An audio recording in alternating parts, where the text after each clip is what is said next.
Assalamualaikum warahmatullahi wabarakatuh. Perkenalkan, nama saya Sally Ramadhani, NPM 243000002 dari kelas DDT 3024. Di sini saya akan menjelaskan materi tentang anatomi dan fisiologi sistem reproduksi wanita. Materi yang akan kita bahas ada anatomi sistem reproduksi wanita, fisiologi sistem reproduksi wanita, proses menstruasi, oogenesis, ovulasi, fertilisasi, implantasi, kehamilan, dan persalinan. Sistem reproduksi wanita adalah sistem organ yang berfungsi untuk menghasilkan sel telur atau ovum, menerima sperma, menjadi tempat terjadinya pembuahan, serta mendukung kehamilan dan persalinan.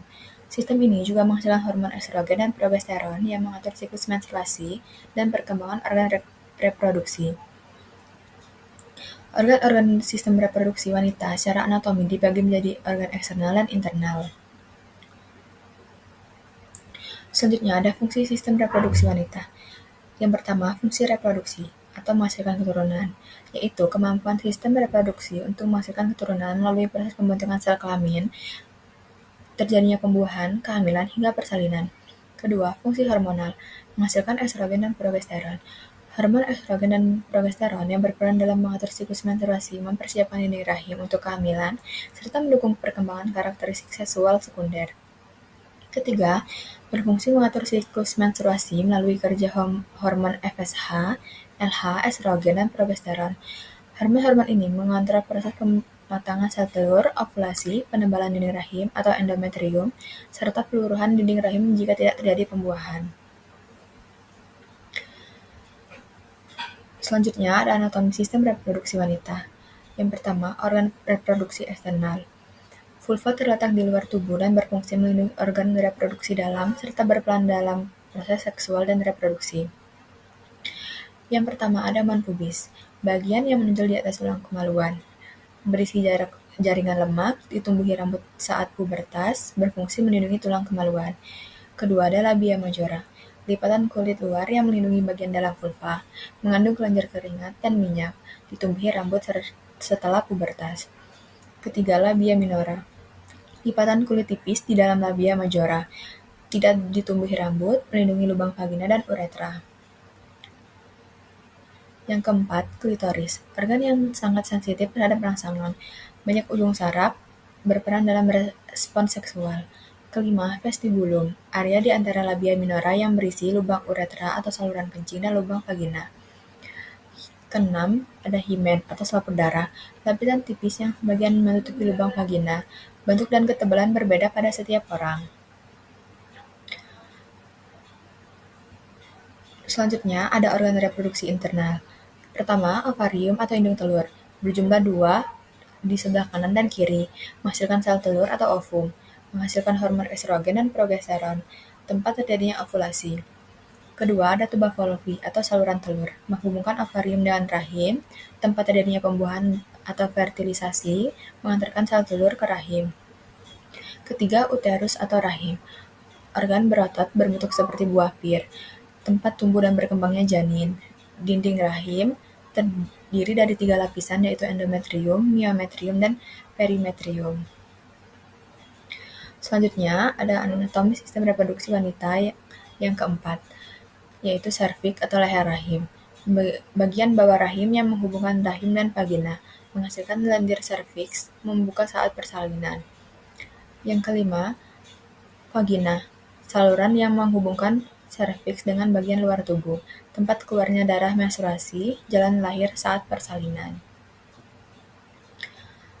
Selanjutnya ada fisiologi sistem reproduksi wanita. Pertama, ada fungsi fisiologis utama.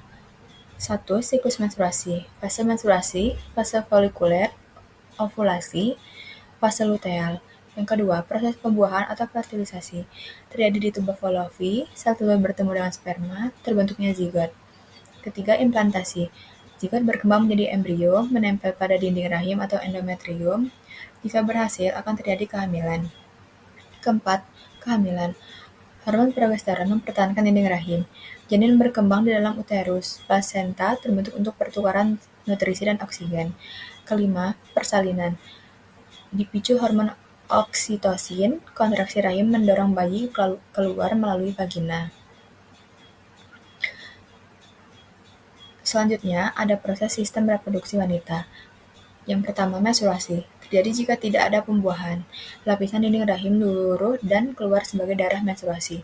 Biasanya berlangsung 3-7 hari. Kedua, pematangan sel telur atau oogenesis.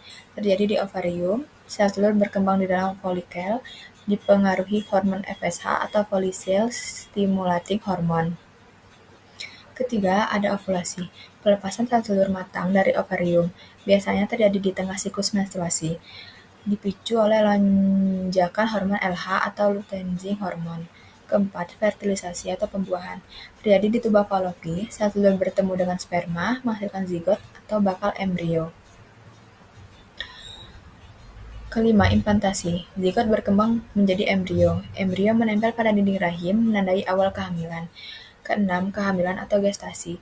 Embrio berkembang menjadi janin, plasenta terbentuk untuk menyalurkan nutrisi dan oksigen, berlangsung sekitar 9 bulan. 7. Persalinan. Rahim berkontraksi untuk mengeluarkan bayi, dipengaruhi hormon oksitosin dan terjadi melalui vagina. Terakhir, kesimpulan. Sistem reproduksi wanita merupakan sistem tersusun dari organ eksternal dan internal yang bekerja secara terkoordinasi untuk mendukung proses reproduksi. Organ eksternal berfungsi melindungi organ dalam serta berperan dalam proses hubungan seksual, sedangkan organ internal seperti ovarium, tuba Fallopi, uterus, serviks, dan vagina memiliki peran utama dalam pembentukan sel telur, pembuahan, kehamilan, hingga persalinan secara fisiologis, serta sistem reproduksi wanita diatur oleh hormon seperti estrogen dan progesteron yang mengendalikan siklus menstruasi. Proses yang terjadi di dalamnya meliputi ovulasi atau pelepasan sel telur, fertilisasi atau pembuahan, implantasi atau penempelan embrio di dinding rahim, kehamilan, dan persalinan. Jika terjadi pembuahan, maka lapisan dinding rahim akan luruh dan terjadi menstruasi. Dengan demikian, sistem reproduksi wanita memiliki fungsi yang sangat penting tidak hanya untuk menghasilkan keturunan, tetapi juga berperan dalam keseimbangan hormonal dan kesehatan tubuh secara keseluruhan. Menjaga kesehatan organ reproduksi wanita melalui pola hidup sehat dan kebersihan yang baik sangat diperlukan untuk mencegah gangguan penyakit. Terima kasih.